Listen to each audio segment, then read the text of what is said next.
اعوذ باللہ من الشیطان الرجیم بسم اللہ الرحمن الرحیم واللہ محیط بالکافرین۔ واو لام زبر ول، لام کھڑی زبر لا، واللہ، یہ جو واو کے بعد الف ہے یہ نہیں پڑھا جائے گا، اور یہ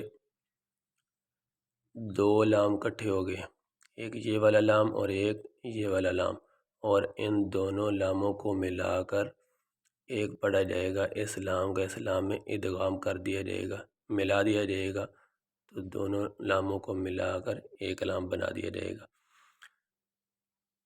اب یہ لفظ اللہ، اور لفظ اللہ سے پہلے زبر یا پیش آ جائے تو لفظ اللہ کو موٹا کیا جاتا ہے، تو یہاں لفظ اللہ سے پہلے واو کے اوپر زبر ہے، اس لیے لفظ اللہ کو موٹا پڑھیں گے۔ ہا پیش ہو، واللہ، میم پیش مو، حا یا زیر حی، محی۔ اب یہ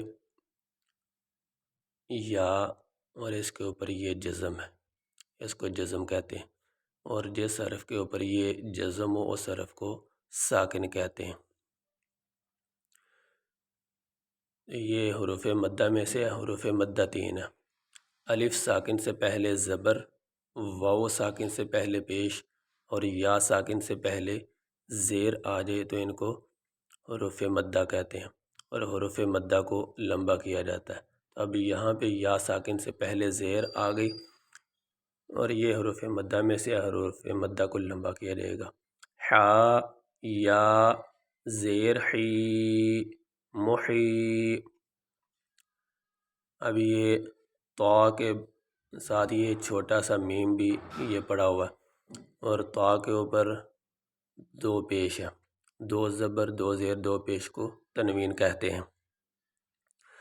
طا میم دو پیش تم، با لام زیر بل، با لام زیر بل، یہ با کے بعد الف ہے، یہ الف نہیں پڑھا جائے گا، با کو اس لام کے ساتھ ملا کے پڑھیں گے، با لام زیر بل۔ کاف کھڑی زبر کا، فا زیر فی، رو یا زیر ری، بالکافری، نون زبر نا، بالکافرین، واللہ محیط بالکافرین۔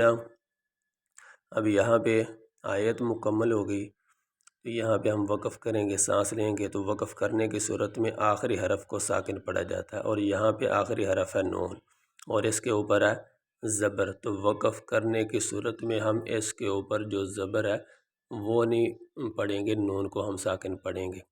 ایسے واللہ محیط بالکافرین،